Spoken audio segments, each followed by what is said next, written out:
buongiorno, benvenuti a Radio Star Web, siete in compagnia di Claudia Sava del programma Incontriamoci da Claudia. Oggi in via del tutto eccezionale sono uscita dagli studi per recarmi in città, a Cagliari, più precisamente di fronte alla regione di Viale Trento, dove da giorni sono parcheggiati dei camper e in questi camper ci sono delle donne definite donne coraggio, una delle quali sta proprio qua. Adesso io non vi anticipo ancora niente, intanto voglio salutarla, Bettina Pizzurra. Ciao, Saluti. ciao, Saluti, tu rappresenti 5 donne, siete in 5, giusto? Siamo in 7 Ah, siete in 7, bene. Ecco, intanto come state dopo questi giorni di digiuno?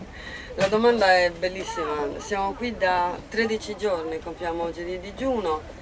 Come diceva Gandhi, è molto più difficile uscire da un digiuno che entrare, e lo stiamo verificando sui nostri corpi, perché il passaggio dai liquidi ai solidi in una condizione di restringimento degli organi è pericolosissimo. Lo dico perché già in 2 abbiamo vissuto 2 blocchi intestinali molto pesanti. Meno male che siamo seguite dal punto di vista medico, e non solo come medicina classica, ma anche la medicina alternativa, e a questo proposito la convivenza tra le due può rappresentare davvero un nuovo modo di approcciarsi a patologie e agli esseri umani. Quindi faticosa la fuoriuscita, ci stiamo nutrendo a pane e acqua in questo momento, come gli uccellini si dice, no? Piano piano, proprio per non creare, tra l'altro, danni che ci hanno spiegato possono anche essere irreversibili. Però è una condizione questa che assolutamente in 7 non molleremo e non molliamo. Io vorrei subito chiederti chi rappresentate e cosa vi ha spinto a tale iniziativa? Rappresentiamo le donne sarde nella parola più piena proprio, nel desiderio più ampio. E ci sono qui donne che appartengono a IRS, ma anche donne che non appartengono a IRS, questo tendiamo proprio a sottolinearlo perché è un fenomeno che riguarda tutta la Sardegna. Equitalia ha pignorato un popolo, e quindi non ci sono bandiere, non ci sono sigle, non ci sono sigilli e neanche medagliette personali. La spinta grossa, diciamo così, ovviamente ci ha chiesto una determinazione potente, perché non è una scelta facile digiunare, e in questo abbiamo trovato delle compagne di viaggio straordinarie, devo dire veramente straordinarie. Che tra l'altro salutiamo, perché stamattina 2 sono dovute correre nelle campagne, sono allevatrici perché hanno la nascita degli agnelli e quindi bambini, ci siamo dovuti dare un turno di presenza. In questi giorni di digiuno, in che modo i politici hanno dimostrato la loro sensibilità, se l'hanno dimostrata? No, di sensibilità di sicuro, perché la solidarietà è arrivata in maniera trasversale, dalla destra alla sinistra, alti e bassi. Qui si sono presentati tutti, da Cappellacci, ieri è venuto il sindaco di Cagliari. Sanno benissimo che a noi fa molto piacere la solidarietà, ma siamo qui per atti concreti. Ecco, questo glielo sottolineiamo, chiunque entri qui dentro sa bene che non raccogliamo parole e basta. Poi un sorriso per noi è cibo, per carità, no? È sempre ben accolto, però se ci siamo mossi perché questa terra ha bisogno di risposte. Ecco, infatti il vostro messaggio al popolo sardo cosa mira? Il messaggio mira innanzitutto alla conferma di ciò che è accaduto in Consiglio regionale straordinario giovedì. Premettiamo una cosa, che nella storia della Sardegna non era mai stato convocato un Consiglio straordinario, quindi questo è un grandioso risultato che le donne sarde hanno innescato. E però dopo questo ordine del giorno di 10 punti, compreso l'applicazione dell'articolo 51 e la dichiarazione di stato di crisi, la giunta regionale deve deliberare. Quest'altro atto, se sarà unitario, sarà fondamentale, perché l'Italia deve capire che qui c'è un insieme che sta lavorando, che abbiamo veramente spaccato trasversalmente le bandiere. Per cui, dopo il Consiglio straordinario, votazione di queste 10 mozioni all'ordine del giorno, deve passare in giunta, la delibera della giunta poi finirà a Roma, dove si deve affrontare l'articolo 77 della Costituzione. Quello sarà il passaggio più difficile in assoluto per i sardi. Sì, avete già ottenuto qualche risultato in questo frattempo, in questi giorni? In questi giorni, nell'immediato no, infatti l'idea nostra adesso è, siamo 2 giorni in silenzio stampa, perché stiamo organizzando un viaggio in Sardegna con i prefetti. I prefetti sono il primo braccio dello Stato italiano in questa terra. L'immediatezza che la gente ci chiede è il blocco delle aste, il blocco degli sfratti, e i prefetti in questo caso possono davvero muoversi. Sì. È vero che voi rimarcate con insistenza la differenza tra evasione fiscale e non poter pagare. Grazie di questa domanda, perché succede spesso che ci si è sentite dire, ma la cosa è anche rientrata immediatamente, che siete qui perché siete degli evasori fiscali. Allora, chiariamo questo punto qui. Qui la gente non si rifiuta di pagare le tasse, qui la gente chiede di poter affrontare rateizzazioni che sono impossibili in questo momento. Quindi non siamo evasori fiscali, anzi semmai andate a cercarli da altre parti, gli evasori sono quelli che hanno i miliardi in tasca. Non siamo noi che viviamo di normali stipendi e di una vita, insomma, come chiunque può viverla quotidianamente. Un discorso è non poter affrontare le tasse, un'altra è l'evasione fiscale. Quindi noi siamo cittadini che civilmente chiedono di pagare le tasse in cambio di servizi umani per tutti e non francamente di rapine di questo calibro. E questa è una situazione che sta mettendo in ginocchio anche gran parte della Sardegna. Sardegna, ma anche Italia. Noi stiamo raccogliendo in questi giorni testimonianze che sono veramente una vergogna nazionale per i sardi e nazionale per gli italiani, insomma. È una vergogna. È una vergogna, sì. Perché chiedete l'articolo 51? Perché l'articolo 51 dello Statuto speciale può permettere la sospensione di leggi italiane che risultano dannose per la finanza e l'economia dell'isola. Chiaramente una volta che lo Stato italiano ne riconosce l'urgenza e la gravità. Quindi applicando l'articolo 51 si arriva veramente a un blocco di quello che sta accadendo. Lo stato di crisi deve essere necessariamente messo in moto.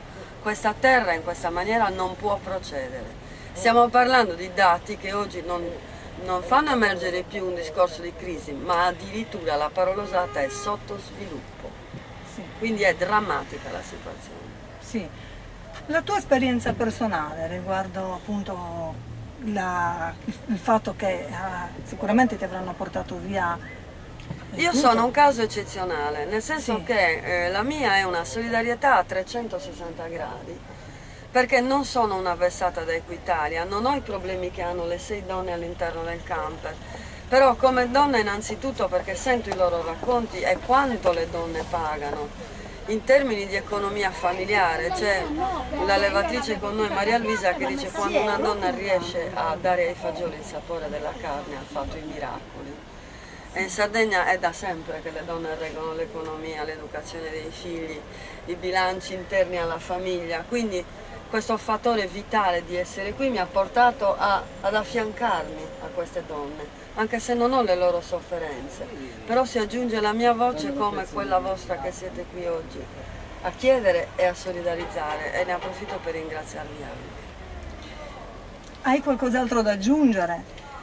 Vorremmo davvero che da questa esperienza partissero prima di tutto risposte veramente reali, perché non dimentichiamoci che qui ci sono da più di 40 giorni gli operai dell'Ila in occupazione, il geoparco in occupazione, non possiamo permetterci una dilatazione così del tempo di ognuna di noi.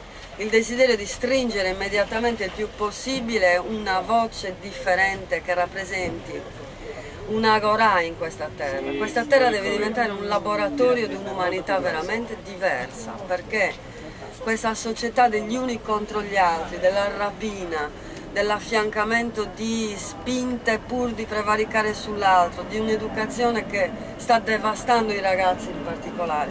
Con noi c'è una ragazza di 28 anni, racconta costantemente di cosa significhi oggi cercare un lavoro.